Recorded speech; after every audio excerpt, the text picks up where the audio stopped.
Donc, mécanique.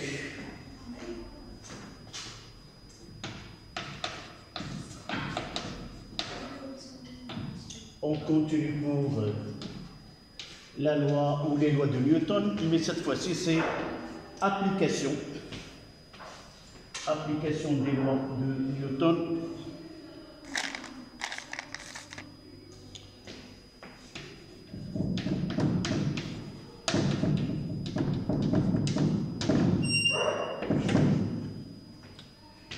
Chute verticale d'un solide.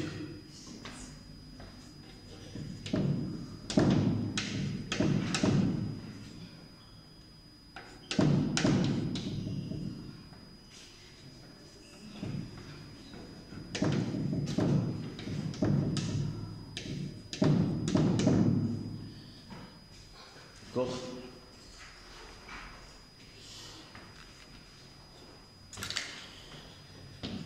Donc cette leçon, la leçon qui viendra par la suite, ce sont des applications de loi de Newton, et surtout la deuxième loi de Newton. On essaie d'appliquer ces lois et d'en tirer les conséquences pour la nature du mouvement. Et en premier lieu, ça, c'est la chute verticale d'un corps solide. Puis, on traitera le mouvement plan, c'est-à-dire le mouvement qui s'effectue dans un plan. Donc, en chiffres romains, chute libre d'un corps solide.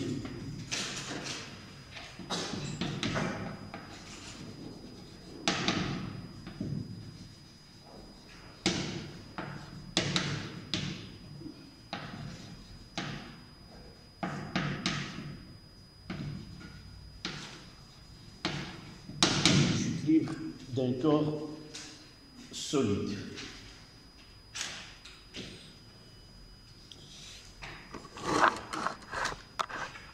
Si vous vous rappelez de l'année dernière, nous avons déjà traité la chute libre en première année.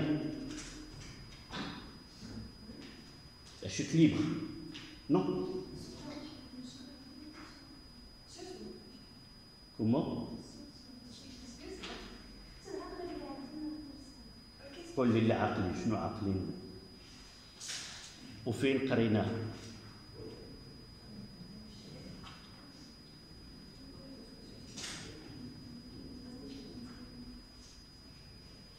Pour l'application du théorème de l'énergie cinétique, nous avons étudié le mouvement d'un corps en chute libre et nous avons appliqué le théorème de l'énergie parmi les applications de théorème.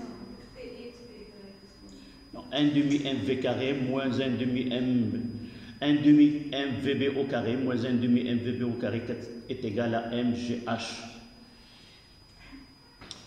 Et nous avons déjà, vous n'étiez pas avec moi l'année dernière, mais votre camarade, il était, tu te rappelles peut-être ou non?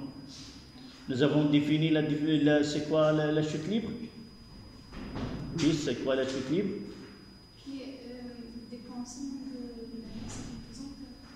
Oui, c'est une. On dit qu'un corps solide en chute libre, c'est son mouvement ne se fait uniquement sur l'action de son poids.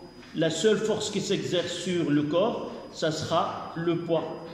Évidemment, vous l'avez étudié et vous ne rappelez pas. C'est pas grave, donc chute libre. Je m'excuse, il n'y a pas d'électricité. Essayez de faire un petit effort afin de lire ce qui est sur le tableau et suivre ce que je dis. Donc, chute libre d'un corps solide, 1-1. Définition.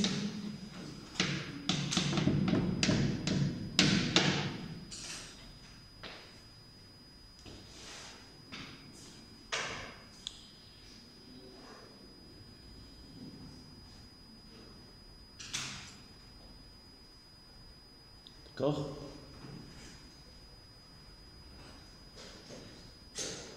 Donc, on écrira la définition.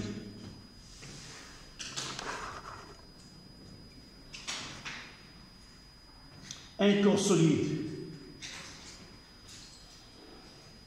Un corps solide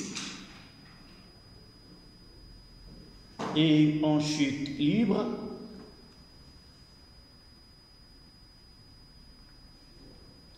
un corps solide en chute libre s'il n'est semi,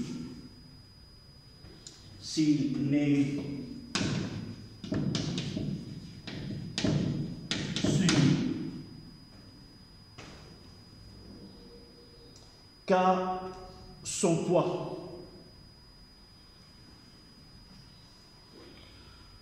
Ou d'une autre manière, s'il n'est soumis qu'à l'action de son poids. C'est la même chose.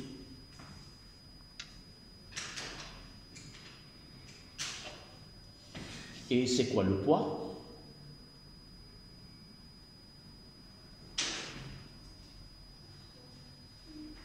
Le poids.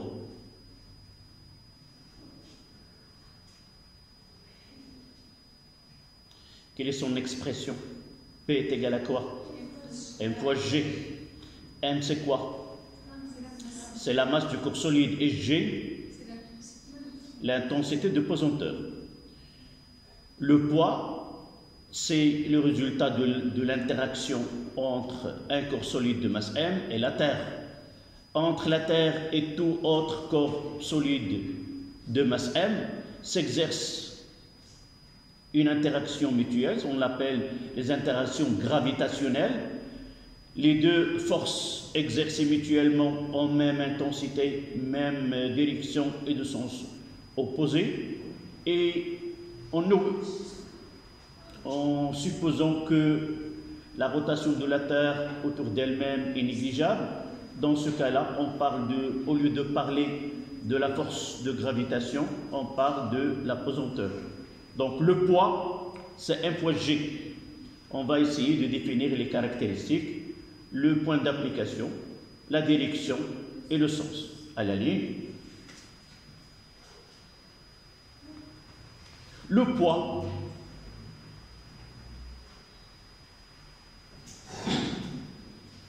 est l'action de la Terre, le poids est l'action de la Terre sur un corps solide de masse M.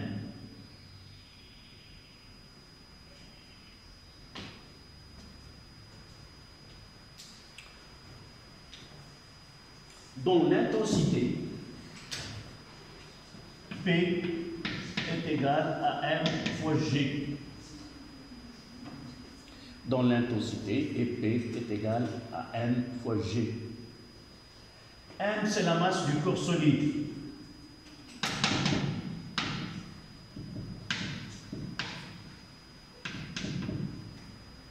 Son unité est le kilogramme, évidemment, dans le système international. G est l'intensité de pesanteur. Intensité de pesanteur.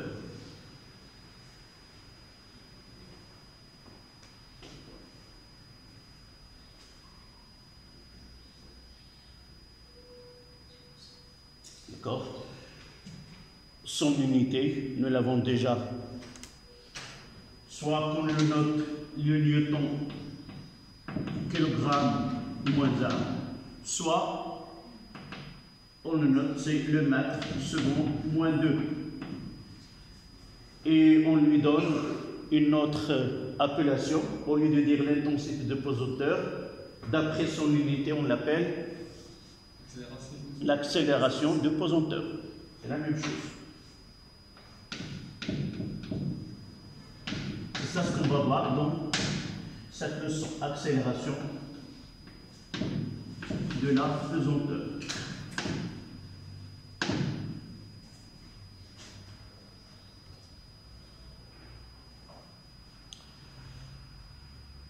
Si vous vous rappelez du tronc commun, la première leçon, évidemment vous n'allez pas vous rappeler, à moins d'une année, on a parlé de la chute libre, vous l'avez oublié. Donc la première leçon de tronc commun, nous avons étudié les interactions gravitationnelles. L'accélération de l'apesanteur. Mademoiselle, j'ai dit tout à l'heure, il faut écouter et voir. Nous n'avons pas d'électricité et essayez de faire un petit effort. Oui, d'accord? Donc essayez d'avoir l'œil et plus l'oreille qui va fonctionner dans cette séance-là. D'accord? Nous avons dit entre deux corps de masse M, ce sont les interactions gravitationnelles. Entre deux corps de masse M s'exerce une interaction gravitationnelle et nous avons pris dans des conditions données que cette force-là, on peut l'appeler le poids. Et évidemment, nous avons parlé de champ de pesanteur. La Terre, elle crée autour d'elle-même un champ, on l'appelle un champ de pesanteur. Tout corps de masse M se trouve dans cet espace et soumis à une force appelée le poids. Et par la suite, ce P est égal à Fg, et G c'est l'intensité de pesanteur. Évidemment, nous avons parlé dans des conditions données, au voisinage de la surface de la Terre, on peut considérer que ce champ il est uniforme et son intensité est constante. Évidemment, l'intensité varie avec la latitude et avec l'altitude. Si on est à l'équateur, nous avons une valeur de G qui est différente d'une autre qui est au pôle Nord ou au pôle ou n'importe quel point à l'extérieur de l'équateur. D'accord? Donc vous notez, au voisinage de la Terre,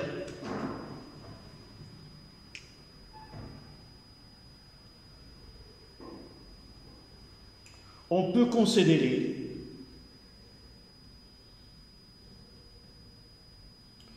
que le champ de pesanteur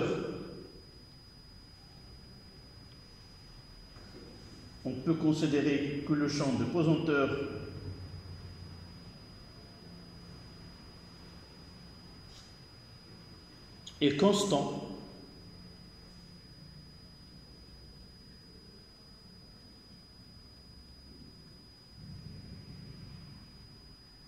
virgule, et par conséquent,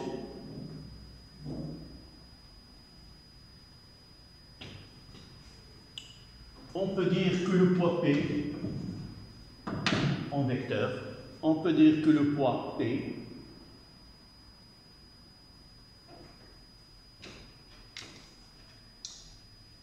est une force dans la direction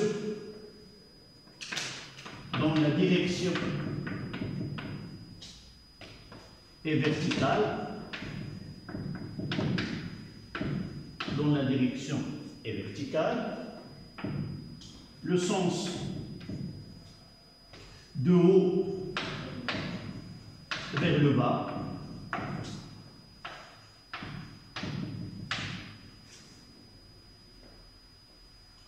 le point d'application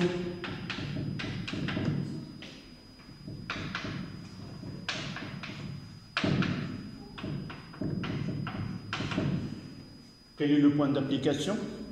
C'est G. Ça veut dire G, quel est le nom de G? Le centre d'inertie ou le centre de gravité. C'est la même chose pour nous. Centre d'inertie.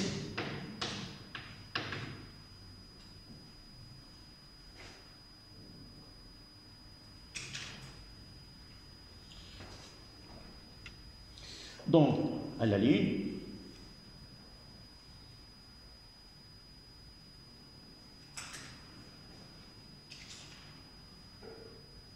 on peut considérer que le poids,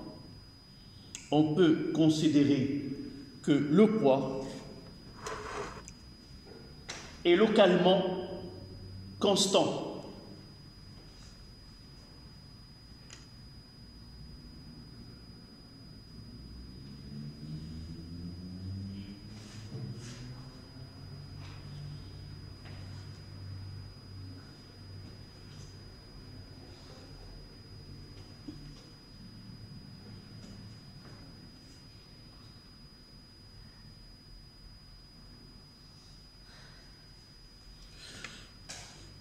Vous mettez remarque.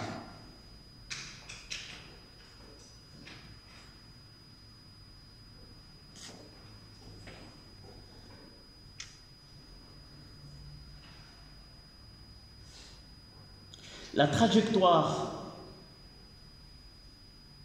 d'un solide en chute libre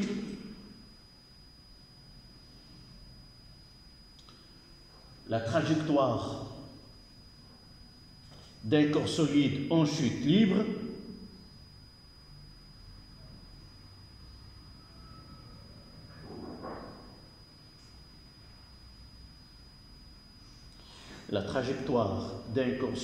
chute libre est rectiligne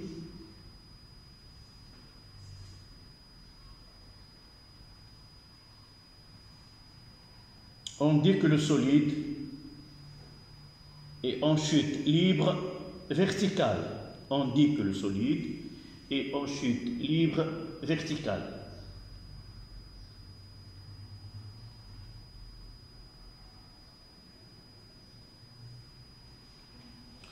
Entre parenthèses, K en chute sans vitesse initiale.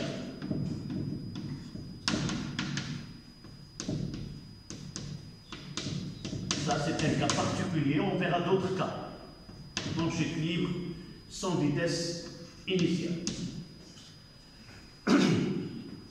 Tout simplement, c'est ce cas-là. Lorsque je lâche un corps solide sans vitesse, même on verra par la suite, on verra la nature de la trajectoire, ça dépend. Si le corps se fait avec une vitesse initiale, alors on aura à discuter, est-ce que le mouvement sera rectiligne ou il sera un mouvement plan? On le discutera par la suite. Ça dépend de la direction de la vitesse initiale par rapport à l'accélération qu'on traitera par la suite. Donc on passe à 1-2, études théoriques.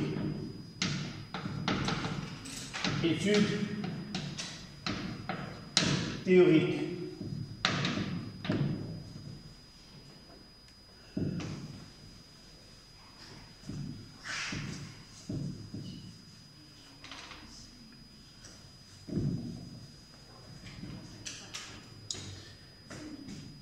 Études théoriques, à votre avis, qu'est-ce qu'on va faire maintenant? Études théoriques d'un corps solide en chute libre. Pour étudier le mouvement d'un corps solide, on doit faire quoi?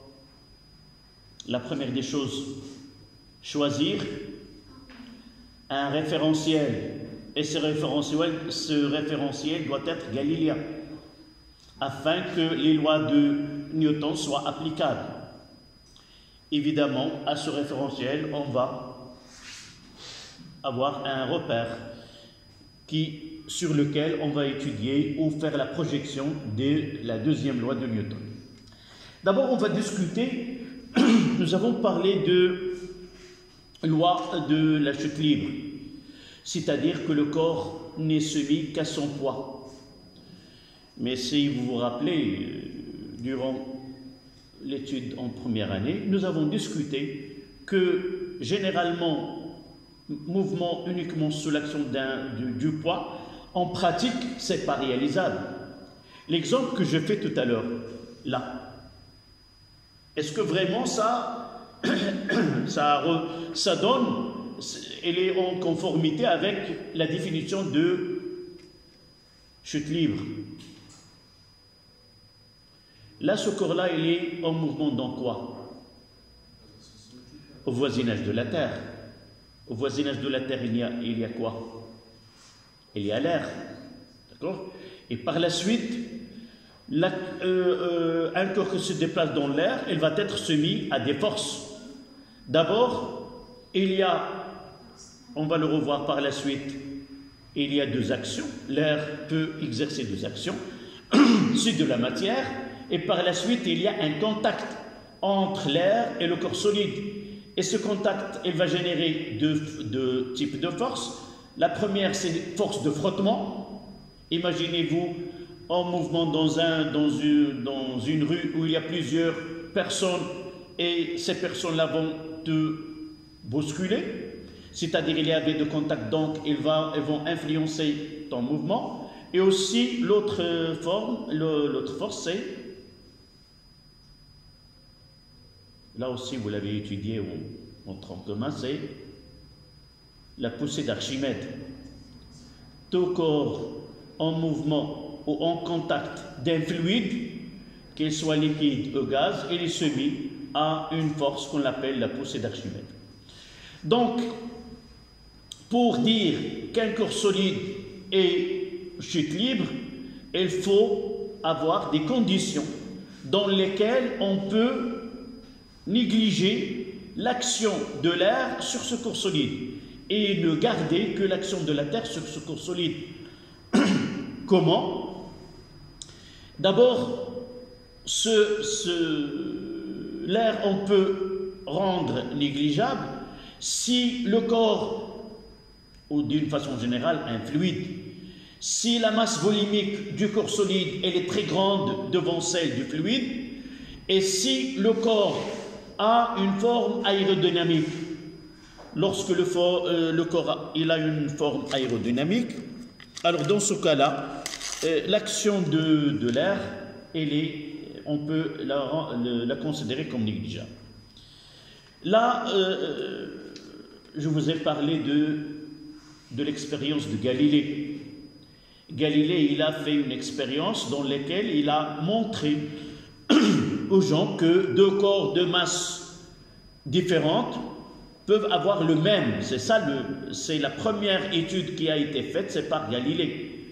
Mais peut-être je peux vous envoyer ce film-là dans lequel il trace cette étude-là. Et lorsqu'il a pris un corps solide et un bout de papier, il ne l'a pas lâché comme ça. Il l'a remis de cette manière-là. Et dans ce cas-là, on peut dire que deux corps de masse différentes, ils vont atteindre le sol au même instant. Mais il était intelligent, ou le jury n'a pas essayé de le mettre en contradiction, en lui demandant de ne pas de prendre la feuille comme ça. Et vous voyez que dans ce cas-là, les deux corps n'ont pas le même mouvement et n'atteindront pas le sol au même instant. On dit dans ce cas-là que la forme, même si on prit de même masse, on dit que la forme de ce corps-là, elle n'est pas aérodynamique. C'est-à-dire l'action de l'air, elle a un effet plus grand que sur la craie.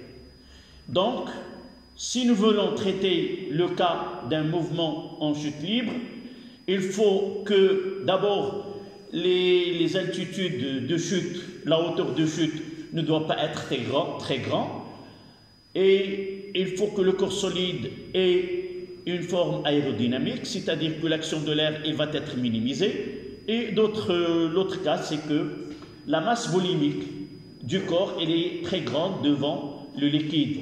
Et par la suite, on verra qu'on peut négliger cette force liée à l'action de l'air.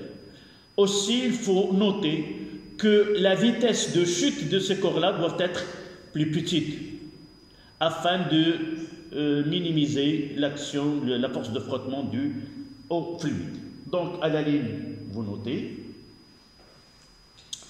On peut considérer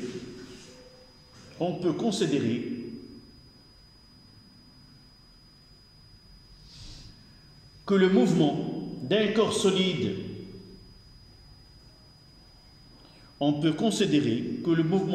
solide,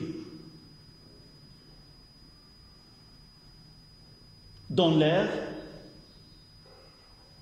est un mouvement de chute libre,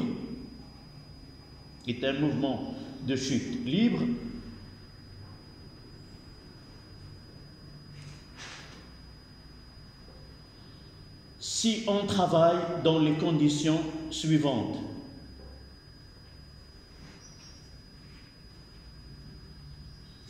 À la ligne premier tiré,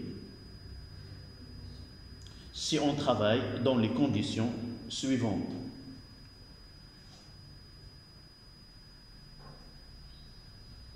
Le corps solide a une forme aérodynamique.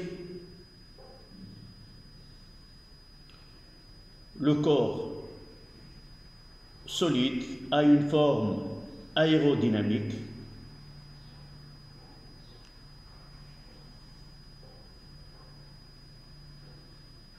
Et de masse volumique, ou densité, c'est la même chose, ou de masse volumique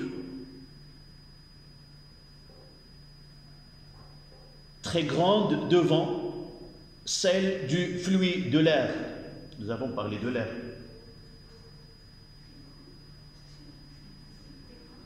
Et la masse volumique est très grande devant celle de l'air.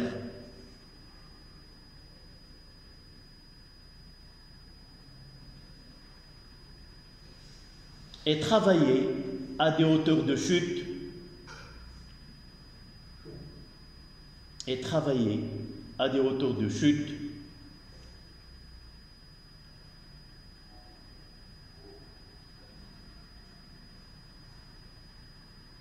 plus petites, et travailler à des hauteurs de chute pas très grandes. On va le mettre comme ça. Nous n'avons pas une limite, mais les hauteurs très grandes, ils auront une influence. C'est quoi? C'est G échange. Lorsque vous l'avez, si vous vous rappelez, nous avons vu que G est égal à G0 fois H au carré sur R plus H le tout au carré. C'est-à-dire que G change avec l'intensité. On ne veut pas travailler dans ces conditions. Donc, on va faire un schéma. Voici le sol. Dans cette étude, il faut faire attention au choix de l'axe. Donc, c'est un mouvement rectiligne vertical. Donc, on prendra l'axe Z qui est vertical. Dans certains cas, il faut faire attention. Dans un exercice, soit que cet axe il est orienté vers le haut, soit il est orienté vers le bas. Donc, il faut faire attention. Là, c'est le vecteur unitaire K. Et ici, un corps solide, là, c'est S. Ici, c'est G. Et il est soumis à son poids.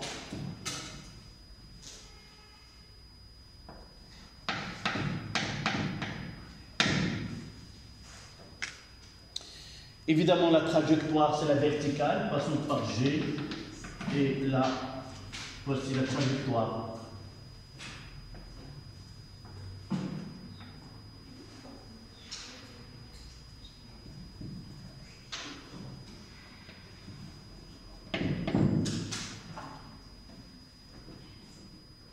Là, un instant t est égal à 0, on a là Z0. On peut considérer que cette hauteur-là, c'est H. D'accord? Là, c'est T est égal à 0. Un instant T. Là, c'est G.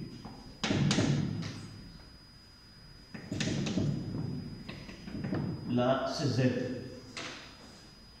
Et toujours, il est soumis qu'à son poids.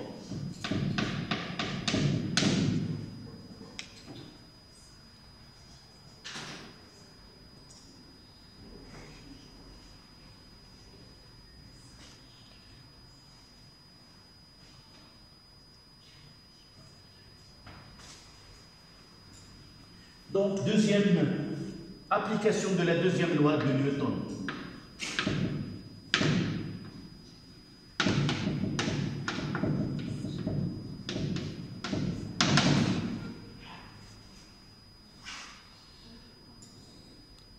C'est quoi? Quel est son... Oui? Blanco. حقتي تستعملي بلانكو حتى خليتها للامتحان. La somme des forces, c'est l'expression générale. Sigma des forces extérieures est égal à M A G.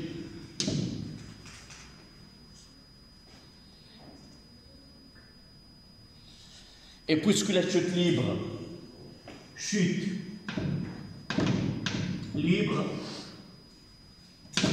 ça veut dire que sigma des forces extérieures est égal uniquement à P.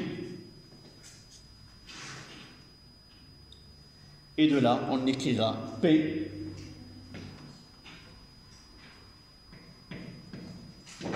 est égal à MAG.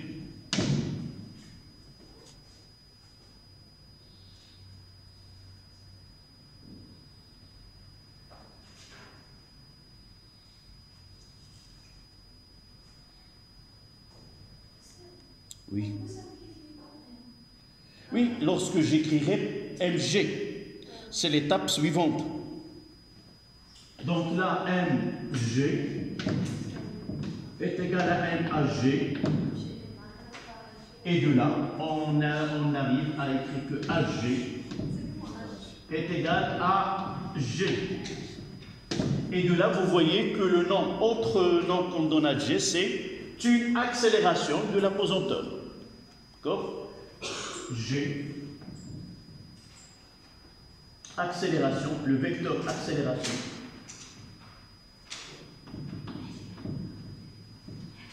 Vecteur accélération de l'apesanteur.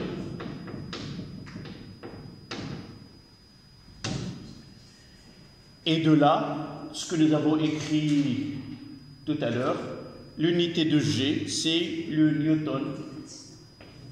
Donc AG est égal à G, c'est en mètres secondes moins.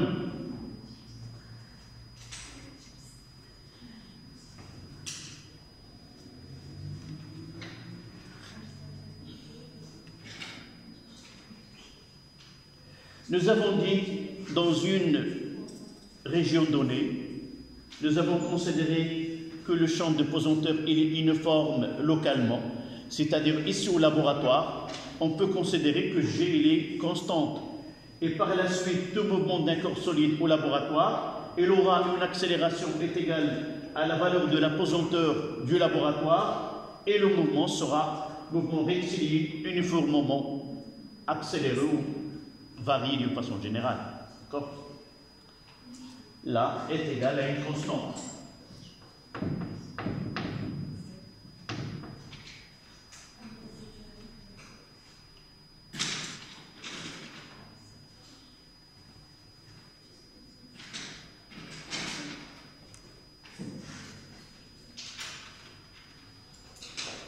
Mais on peut vous demander l'équation différentielle que vérifie VZ. D'accord? Là, on peut ajouter AGZ. C'est-à-dire, nous avons fait la projection sur l'axe des Z. D'accord? Donnez-moi l'expression ou l'équation différentielle que vérifie VZ.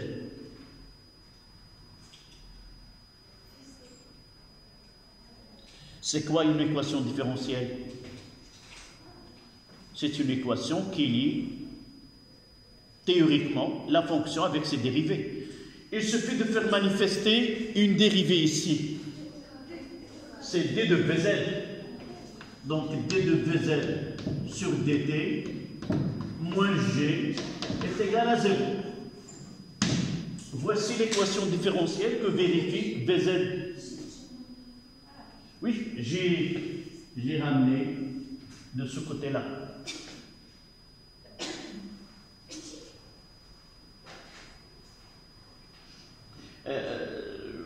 De là à là, s'il vous plaît, de là à là. Si je fais la projection que j'ai ici, vous n'avez pas... J'ai l'accélération, là, je l'ai détermine, mais celle-là, je le connais. C'est quoi? Parce que l'équation que j'écris, ça dépend de l'orientation de l'axe. Si là c'est MG, comment G est orienté par rapport à l'axe Z? Et donc je dois écrire ici quoi? Moi. Ici, A GZ est égal à moi Et de l'autre côté, on aura quoi? Plus. Faites attention à la projection. D'accord? Donc, d2vz sur dt plus g est égal à 0.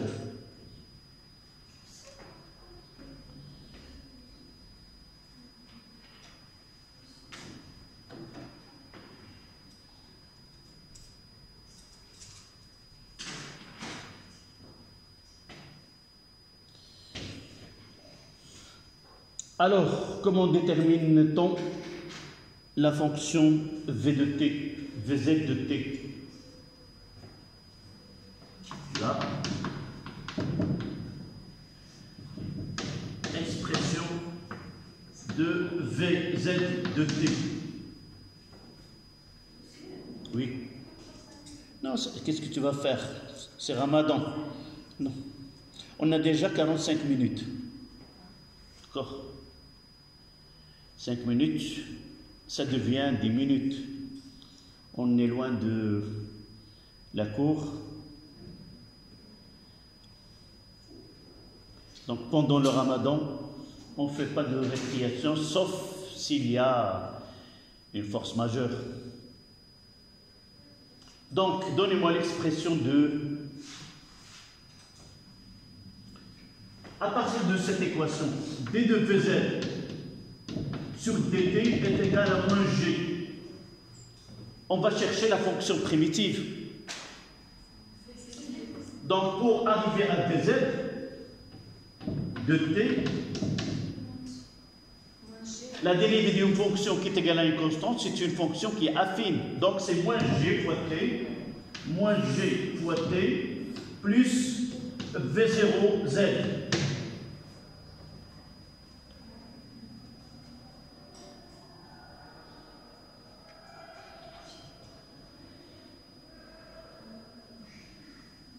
Dans le cas que nous avons choisi ici, V0, il est nul. Mais on peut, donnez-moi un cas où on peut avoir un mouvement vertical avec une vitesse initiale, mouvement rectiligne avec une vitesse initiale. Le même, c'est avoir par exemple la lancée avec une vitesse initiale. Mais il faut qu'il soit collinéaire avec G, c'est-à-dire vraiment avec une vitesse verticale. Et l'autre cas, c'est quoi? C'est de lancer de bas vers le haut. Donc, nous avons plusieurs cas, on va les traiter dans des exercices. Donc, d'une façon générale, V de Z a cette expression. Et si nous voulons l'équation horaire de mouvement, à noter que vous pouvez répondre ici sans passer par l'intégrale. Vous allez dire, puisque l'accélération est une constante, alors la fonction Vz de t est une fonction qui est affine, qui s'écrit AGZ t plus V0z, d'accord? Ce n'est pas obligatoire de passer par le côté mathématique. Ici, c'est moins. Moins G fois t plus V0z. Donnez-moi l'expression de Z de T.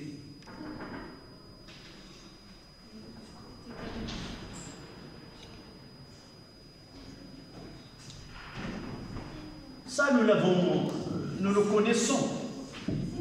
D'accord?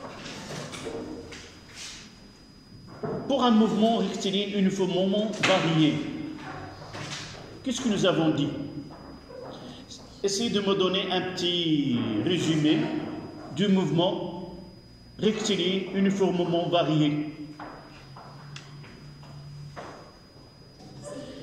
Et la trajectoire, comment elle est une droite. L'accélération est une constante. La fonction V de t est une droite aussi, est une fonction affine. Mais pour l'équation horaire, c'est une équation de deuxième degré. 1 demi a t au carré plus v0 t plus x0. Ici, nous avons z. Donc, z de t, c'est 1 demi AGZ T au carré plus V0Z T plus Z0.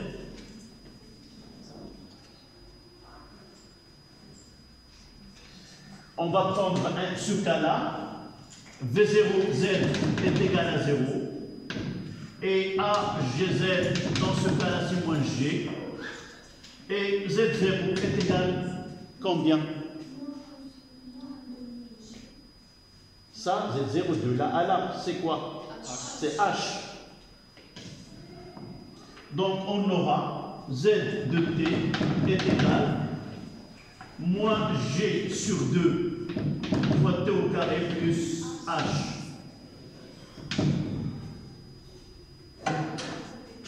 D'accord?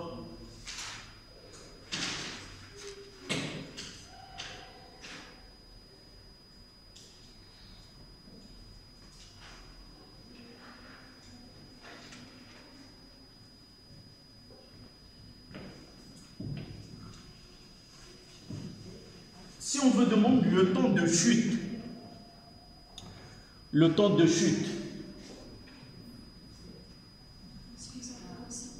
مدة السقوط,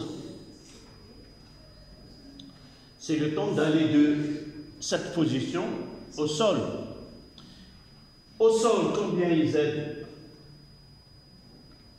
Lorsque j'ai atteint le sol, alors dans ce cas-là, Z est égal à 0. Donc, le temps de chute, là, on aura, lorsque Z est égal à 0, alors T est égal, T est le temps de chute, si vous voulez.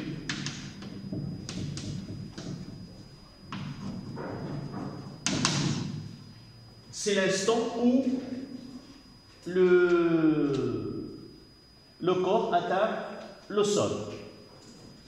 Et ça donne quoi, l'équation? C'est 0 est égal à moins G sur 2 fois T de chute au carré plus H.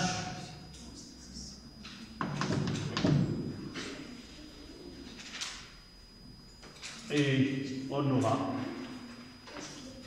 que T de chute est égal à la racine carrée de 2, là c'est H fois 2 sur G. D'accord?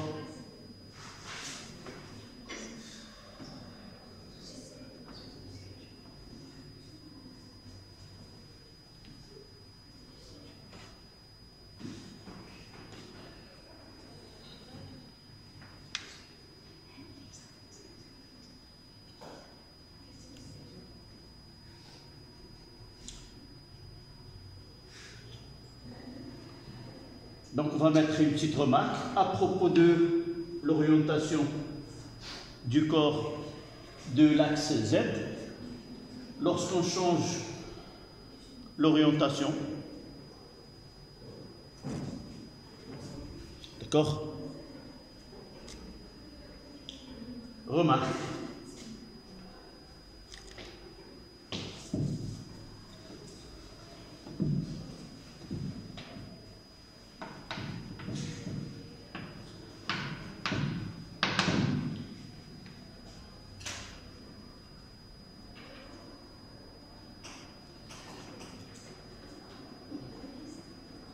Là.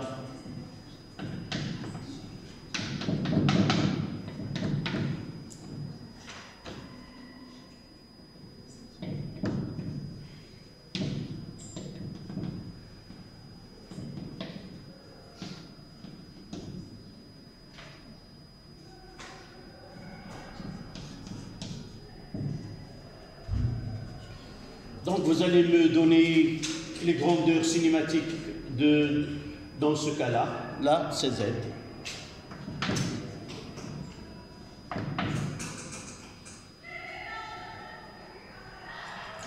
Toujours, on a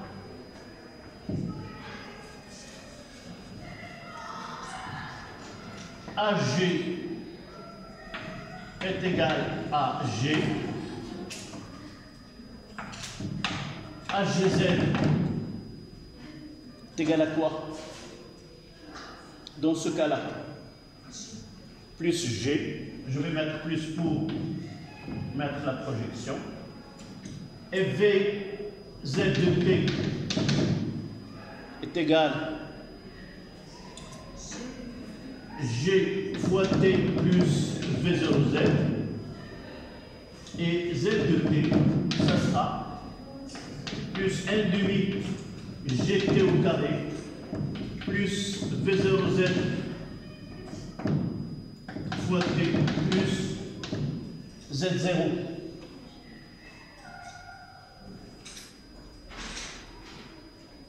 Si nous prenons ici T est égal à 0,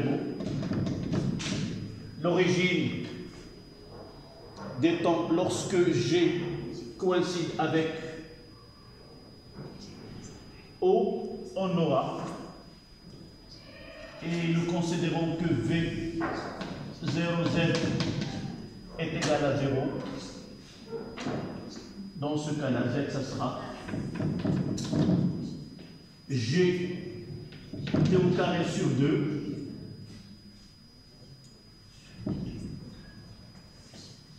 c'est 1 demi GT au carré, tout simplement.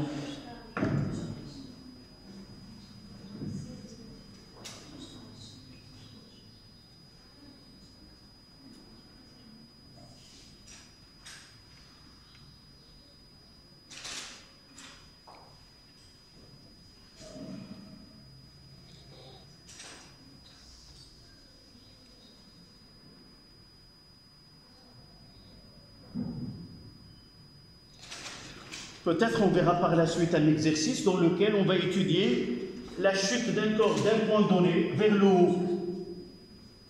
Et on va voir que ce corps-là lancé vers le haut, comme ça,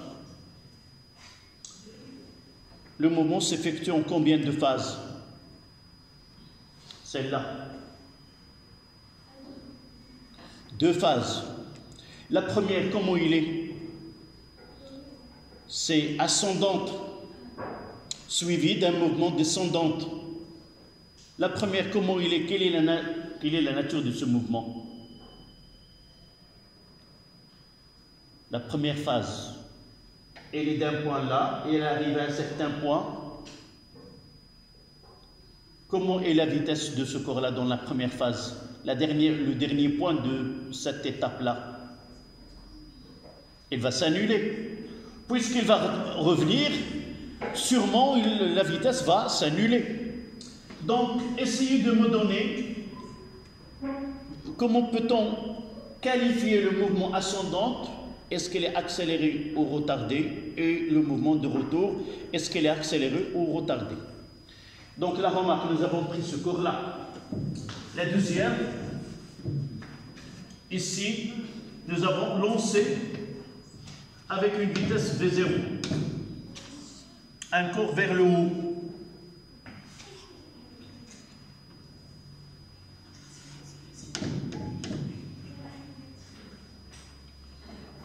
D'accord?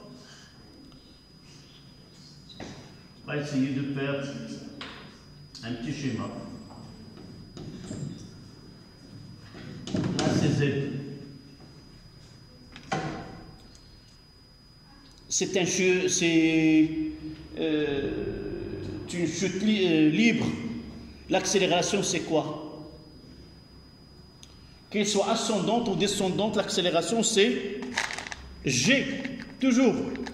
Et elle ne change plus de... Donc G, elle est toujours comme ça.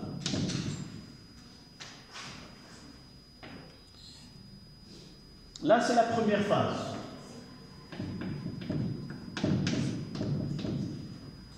Puis, à TH, qu'est-ce qu'on aura?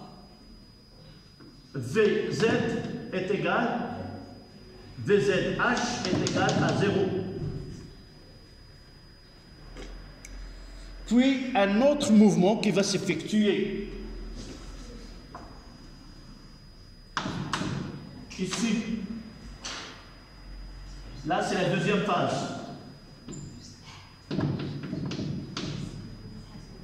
Ici, mouvement ascendant. Et là, mouvement descendant.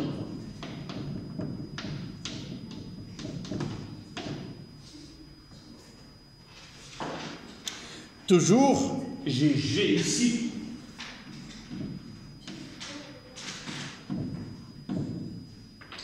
Et dans ce cas-là, voici la vitesse.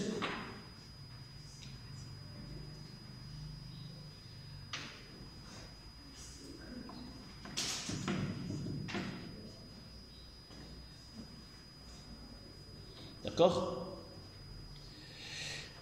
Je les séparer pour différencier les deux. Mais en réalité, la même trajectoire, la même droite, elle porte la trajectoire ascendante et la trajectoire descendante, c'est-à-dire de là, et on revient.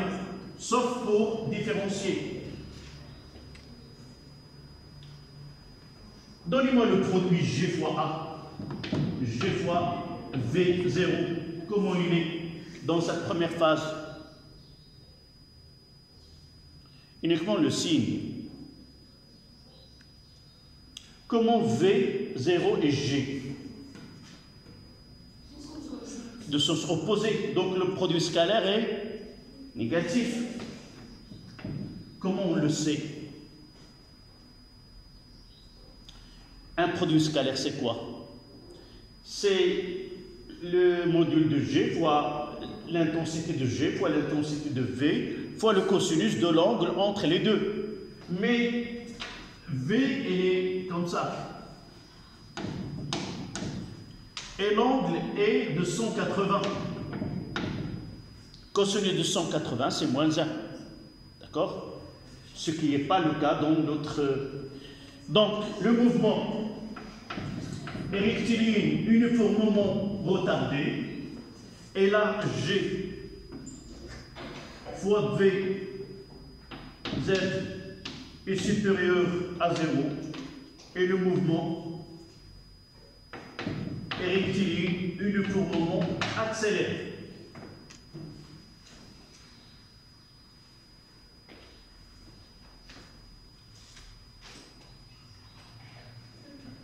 D'accord?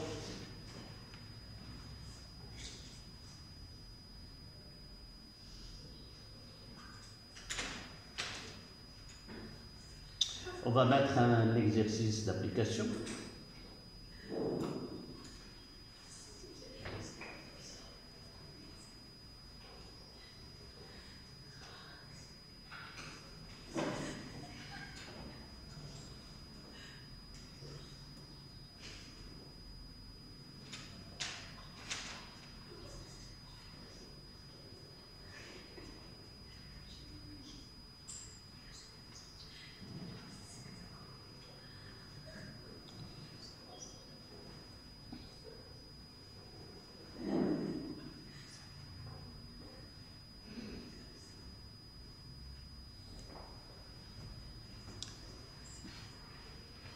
Il faut économiser de l'énergie. On est qu'à... Tu as pas mal de temps de là jusqu'à المغرب. D'accord? خلي شوية ديال الطاقة ديالك من هنا لهذا النهار دوزيه. Donc, un exercice d'application.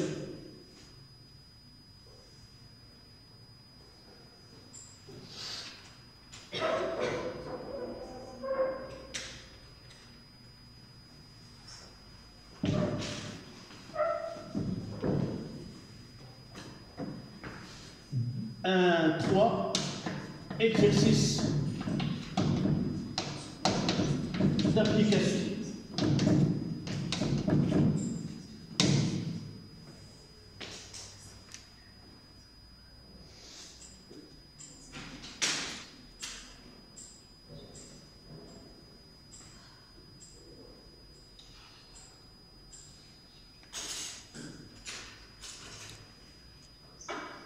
Donc vous notez, on lance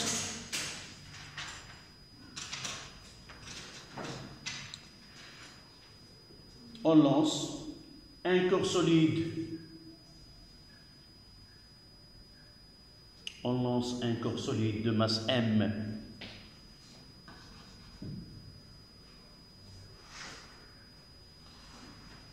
d'un point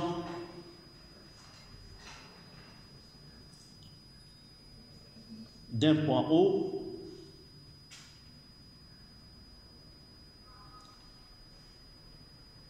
vers le haut avec une vitesse initiale V0 est égale à 10 mètres secondes moins 1.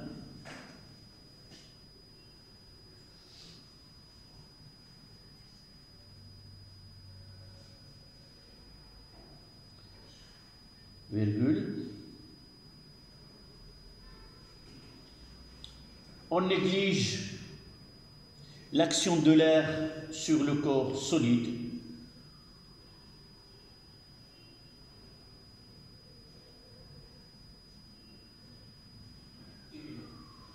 Et on prend G est égal à 9,91 mètres secondes moins 2.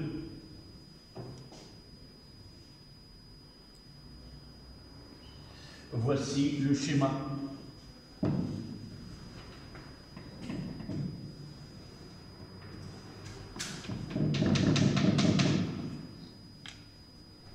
Voici le point O. Voici la vitesse V0. Là, c'est le vecteur unitaire K. Là, c'est Z.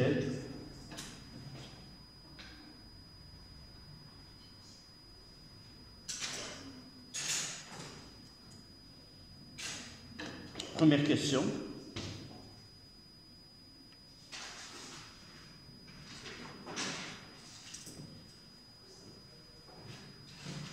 En appliquant la deuxième loi de Newton,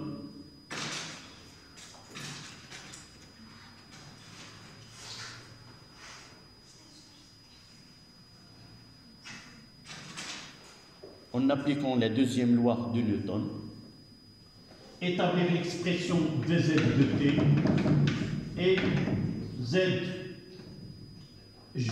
de t.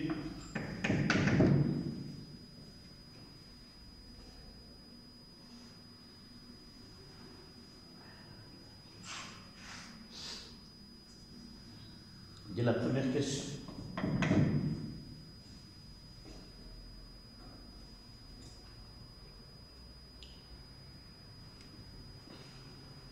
Deuxième question. Calculer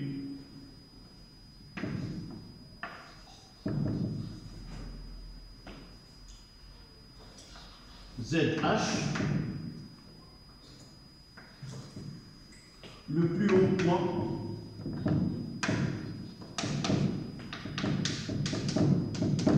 atteint par G.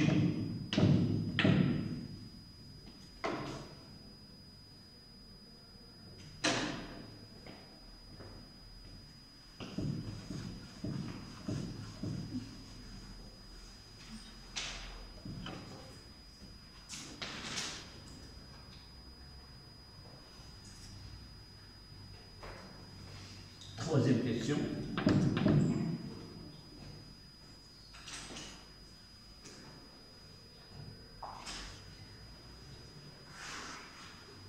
On considère,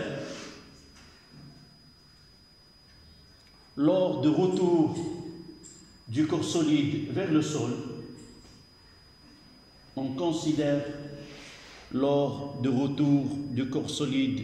sol,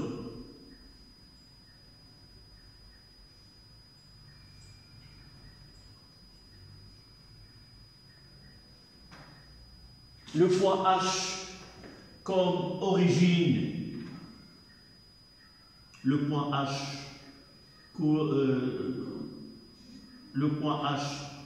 comme origine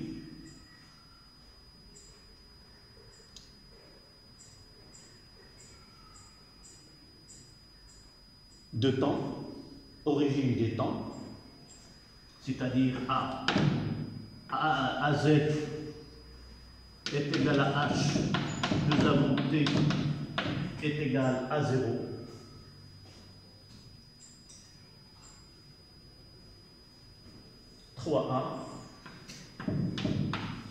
Établir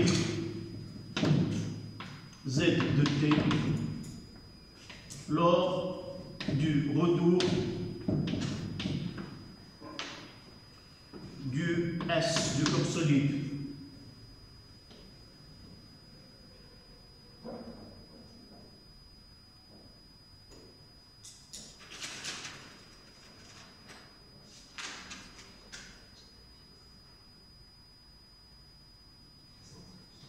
Donc, lors de retour, on considère ce cas-là. 3,2. Calculer le temps d'aller-retour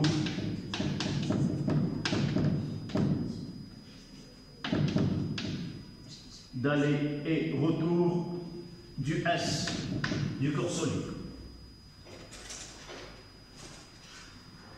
Toujours le même référentiel, le repère c'est OZ.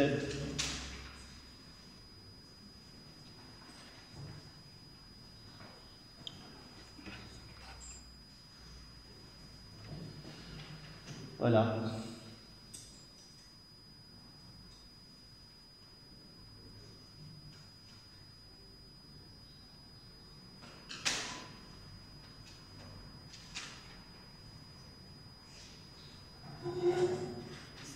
Oui. Yes.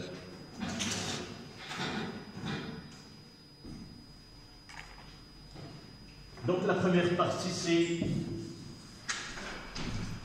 le mouvement ascendant.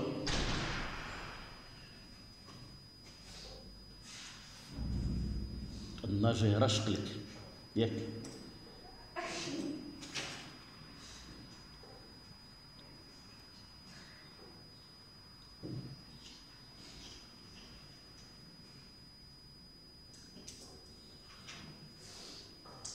يلا اعطينا شي حاجه من هذا ما حدك تبارك الله. Donc essaie d'appliquer le deuxième loi de Newton ou tout simplement choisir des expressions que nous avons déjà faites. Tu reviens aux remarques que nous avons faites et tu vas nous dire que dans ce cas-là, V de Z a l'expression telle et Z de T est égal telle. Quel est le schéma qu'on va faire? Nous avons là c'est O, là c'est Z, là c'est V0. D'accord? Et ici c'est le poids P, donc le mouvement vers le haut.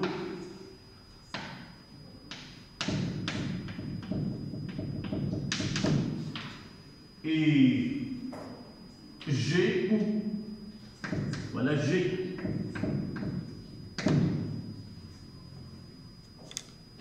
On l'a lancé vers le haut. Toujours G est vertical dirigé vers le sol. Donc, là, c'est le sol. On ne va pas redémontrer, nous l'avons déjà. Ce cas, V de G, c'est quoi? VZ,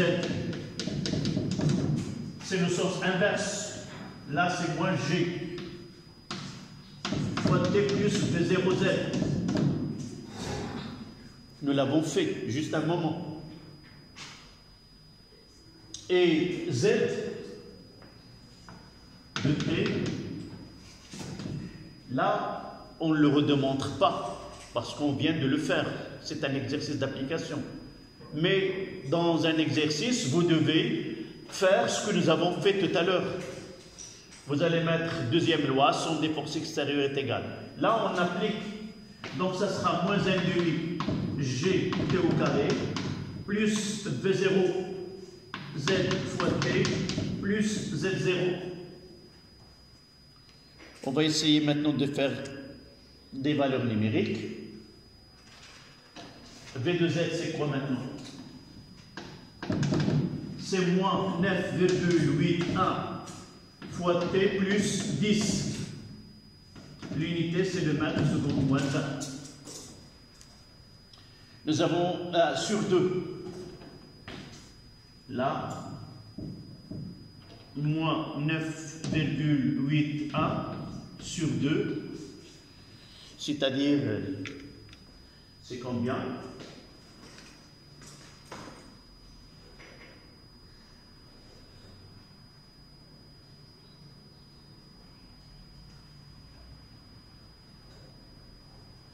C'est 4,9.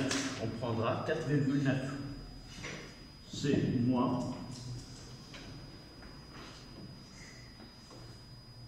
4,9 t plus 10. L'unité, c'est le mètre seconde moins 1.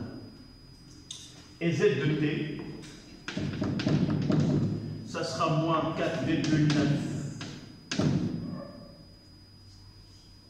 que j'ai fait là, c'est 8. C'est G, c'est moins 9,81. C'était vrai ce que j'avais fait. Et là, c'est moins 9,t au carré plus 10t plus 0. À l'instant t est égal à 0, on l'a lancé du point haut.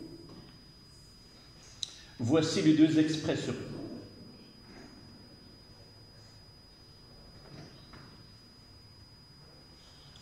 Là, C est égal à moins 9,81.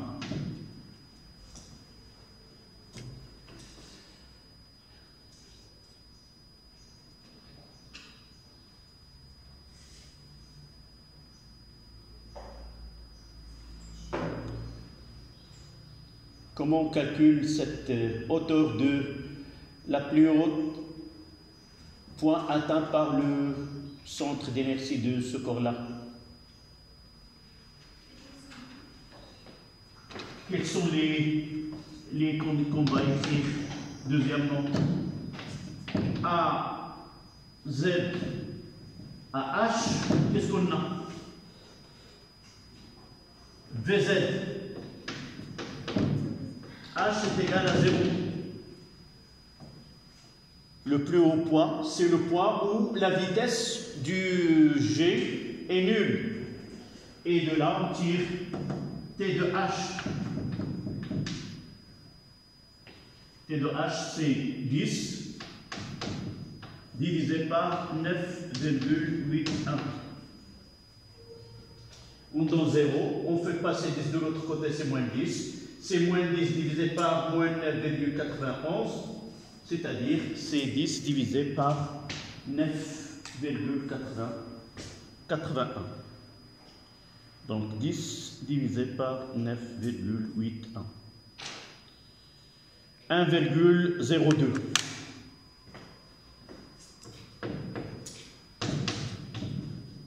« 1,02 secondes.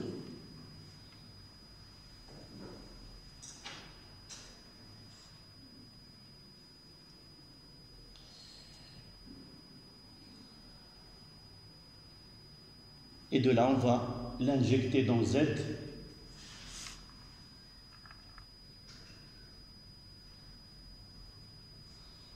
Z H est égal à moins 4,9 multiplié par TH au carré plus 10 fois TH. Et ça donne c'est moins 4,9 fois 1,02 au carré plus 10 fois 1,02.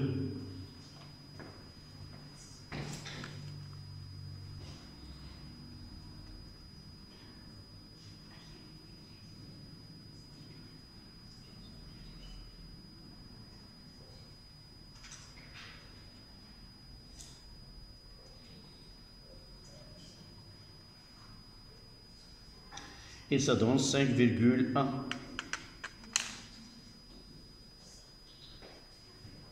ZH, 5,1 mètres.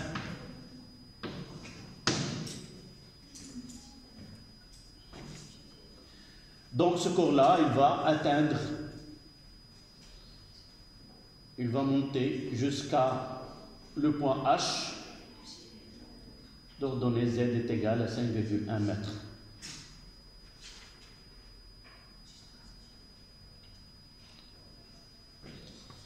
المرة الجاية اللي يجيب بوحدة تجلس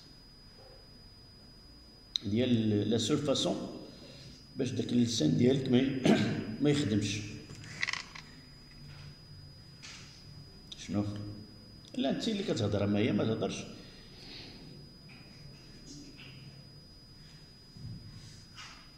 بارك الله عليك. صباح هذا الصباح لي بيل عندك سون بيان شارجي، داك لا كاباسيتي ديال لا بيل عندك لك يلاه سالينا لي بيل.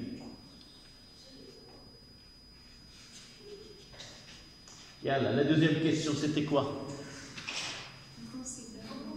Oui. On considère vraiment le cours du corps solide vers le sol. Le point H comme origine de date à Z est égal à H est égal à Z. Oui. Établir ZT lors du retour du solide S. D'abord là, l'origine, elle est là. Tout à l'heure, l'origine des temps était, elle coïncide avec le point de départ. Mais la deuxième partie, on va faire un schéma, d'accord? Toujours l'axe Z orienté vers le haut, là c'est O, le vecteur unitaire K, et cette fois-ci il va partir de H. Là c'est ZH est égal à 5. ZH 5,1 mètres. Et va revenir vers le sol. Là, c'est T est égal à 0. D'accord? Le corps est la montée. Voici la première phase. Deuxième phase, on va considérer l'origine des temps coïncide avec ce point-là. Donc, le mouvement est descendant, donc V, voici V, et même nous pouvons dire que G est dirigé vers le bas. Quelles sont les conditions initiales qu'on va noter ici? À quoi est égal V0, Z dans cette phase-là? Est égal à VH. À quoi est égal VH? 0. Parce qu'il monte, et s'arrête là, il va retourner, est égal à 0. Et Z0 est égal à quoi? ZH est égal à H. Est égal à ZH. D'accord? Et maintenant, on va essayer. Là, c'est un mouvement qui est accéléré. Quelle est l'expression qu'on va donner?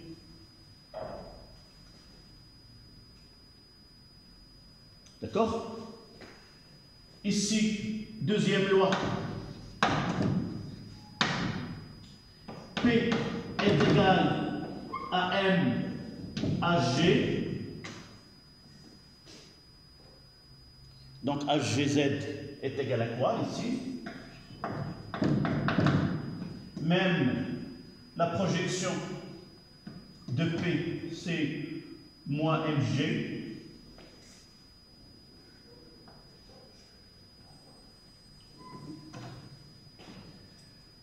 D'accord?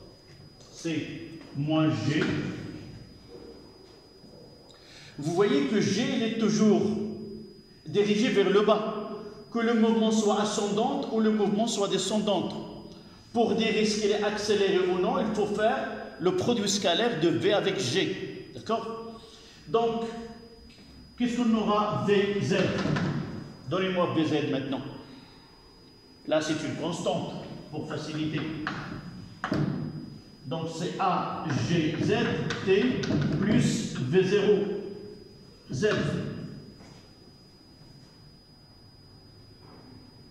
Et z de t est égal à 1 demi a gz t au carré plus v0 zt plus z0. D'accord? On va donner les grandeurs cinématiques, leurs valeurs. On va donner d'abord, et vous complétez. Ici, Vz c'est quoi? C'est moins 9,81 fois t. Et z de t est égal, c'est la moitié, c'est moins 4,9 fois t au carré. V0z c'est 0 plus 5,1 c'est z0. La question c'était quoi? Le temps de chute. Pour calculer le temps de chute, de là à là. Ici c'est le z, ici on aura quoi? Z est égal à quoi? 0. Donc lorsque z est égal à 0, nous avons t égal à t de la chute. Et de là, on aura 0 est égal à moins 4,9 fois t de chute au carré plus 5,1.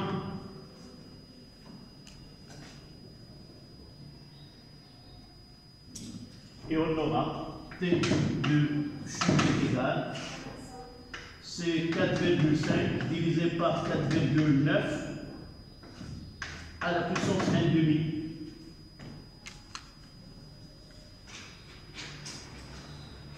Là, on va s'arrêter ici, faire le calcul 4,5, 5,1.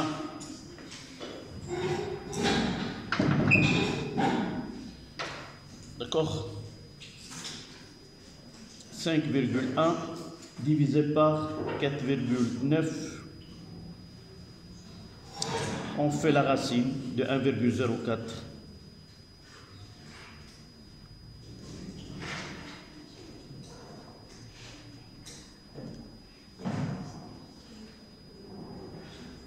C'est 1,02.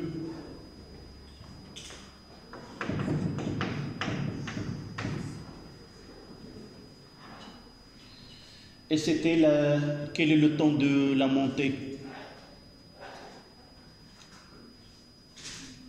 Nous n'avons pas calculé le temps de la montée. Nous l'avons calculé. C'était combien? La même valeur. 1,02. Ou non? 1,02. Combien? Combien?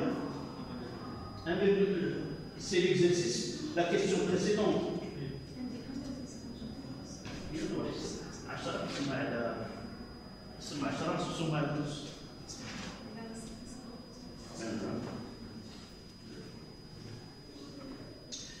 Voilà, on continue demain, Inch'Allah. On fera chute verticale avec frottement.